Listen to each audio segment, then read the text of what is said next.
Principal of Ausrealty Estate Agents. Today's quick tip or point of discussion is in relation to how many agents do you really need to sell your property. Some owners out there, and I can understand the logic with this to a point, they think that if they appoint multiple agents to sell their properties through what's called an open selling agreement, they're going to have more opportunity and more exposure out there to potentially sell their property.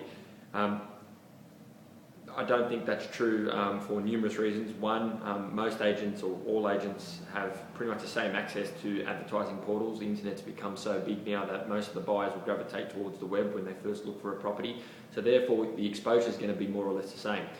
What's going to differ is the serviceability levels, because what you're going to find is most agents with an open agreement won't work as hard to sell your property. The reason being is, simply put, there's no guarantee they're going to get paid. So if you have 2 or 3 agents trying to sell your property and one agent works extremely hard and the other one doesn't, there's a chance that that one who doesn't work as hard, the agent doesn't work as hard, will probably get paid at the end of the day.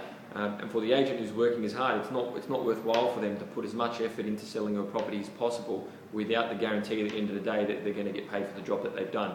So you're going to lose serviceability levels. The agent's really going to focus on their exclusive listings. Sure, they'll keep their open listing, your open listing in mind. If they have a buyer or two that comes across their desk, they might take them through. But at the end of the day, to sell a property, you're going to need 100% commitment from the person selling it, whether it's just you're selling it yourself or whether you're appointing an agent.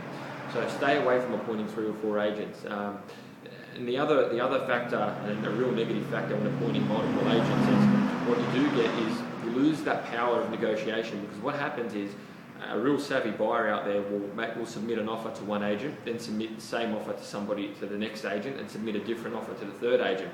So you're getting 3 different levels of feedback that could potentially be from the same buyer, but it's perceived as 3 different buyers. So all of a sudden, the response back to the buyer is going to be different from each agent. And what that does then is puts the buyer in control, because it puts them in a position where if agent 1's trying to attain the highest possible price, agent 2 is really happy to sell it at a price that you might be happy with, and agent 3 is looking at your bottom end. There's a good chance that agent 3 is going to reiterate the bottom end to the buyer, and ultimately it's going to be sold below market value or below what agent 1 could have possibly achieved for you. So you're putting the power of negotiation back into the buyer's hands. It's a real dangerous thing to do.